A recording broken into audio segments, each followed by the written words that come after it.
మంత్రాల పకీరు చెప్పే మాయ మంత్రం కథ కదే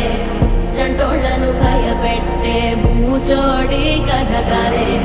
తాత ముత్తాతమ్మల భూతాల కథ కదే